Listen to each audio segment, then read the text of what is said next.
తీన్మార్ మల్లన్న బీసీలకు నీకేంటి సంబంధం అమ్మా, నువ్వన్నా బీసీ బిడ్డవా అంటూ కామెంట్ చేసిండు. కవిత గులాలు రంగులు పూసుకొని దున్నపోతే ఎన్నితే దుడ్డని కట్టినట్టు ఆమె ఊగుతున్నట్టుగా మాట్లాడాడు. ఒకసారి ఏ విధంగా కామెంట్ చేసిండు అనేది కూడా నేను లైవ్ లో మీకు ఇప్పిస్తా.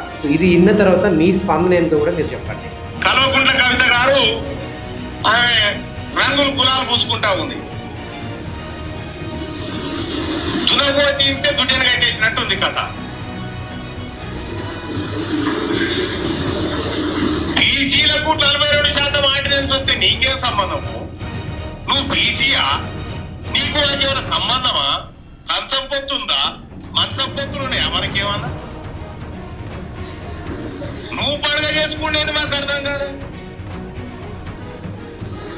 ఎస్, మా బీసీలకు 42% రిజర్వేషన్ నిజంగానే వచ్చిందంటే మా ఎస్సీ ఎస్టీ బిడ్డలు పండుగ చేసుకోవాలి, మా మైనారిటీ బిడ్డలు పండుగ చేసుకోవాలి.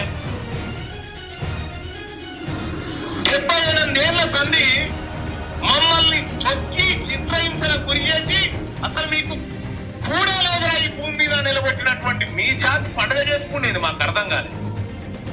దీని మీద మీ స్పందన ఒకటే, అట్లాంటి రాజకీయమైనటువంటి పురుష స్వభావం ఉన్నటువంటి వ్యక్తి గురించి స్పందించడం అనవసరం. ముఖ్యంగా ఏదైతే ఆ రోజున కంచం పొత్తు మంచం పొత్తు అన్న తర్వాతనే తెలంగాణ జాగృతి ఎట్లా ప్రతిఘటిస్తుందో ఆ రోజు మీరు చూసిండు. ఒక బీసీ బిడ్డగా చట్టసభలో ప్రాతినిధ్యం వహించి తొలిసారి ఎమ్మెల్సీగా అయినటువంటి వ్యక్తి, సమైక్యవాదులు కూడా ఆ రోజున తెలంగాణ బిడ్డల పట్ల కాల్పులు జరపాలంటే ఆలోచించేటువంటి పరిస్థితి. అట్లాంటి తెలంగాణ రాష్ట్రంలో ఒక బీసీగా చట్టసభలోకి వచ్చినటువంటి వ్యక్తి ప్రశ్నించడానికి పోయినటువంటి వ్యక్తులు, మా జాగృతి కార్యకర్తలు ఎవరైతే కవిత గారి పైన అనుచితమైనటువంటి వ్యాఖ్యలు చేసిన ఆ మల్లన్న వ్యక్తి అనేటువంటి వ్యక్తిని ప్రశ్నిస్తానికి పోతే మా పైన కార్పులకు తెగబడ్డాడు. ఇంకా సరే ఆ కేసు నడుస్తుంది, గాయపడ్డటువంటి బిడ్డలం మేము, ఆయనే జరిగింది. ఇలా నేను ఒకటే అంటున్నా, ఒక రకంగా చెప్పాలంటే ఈ రోజు టీఆర్పీ పార్టీ అనేటువంటి పెట్టింది, తెలంగాణ రాజ్యాధికార పార్టీ అని చెప్పేసి. టీఆర్పీ అని అంటే ఆయన దృష్టిలో తెలంగాణ రాజ్యాధికార పార్టీ, మా దృష్టిలోకి వచ్చేసరికి అది టెలివిజన్ రేటింగ్ పాయింట్స్ లెక్క తయారైపోయింది. ఆయనే ₹2 అడిగినటువంటి వ్యక్తి ఈ రోజున ఫోన్ పే నెంబర్లు ఇచ్చినటువంటి వ్యక్తి ఇలా పార్టీ పెట్టే స్థాయికి ఏ విధంగా వచ్చిండు?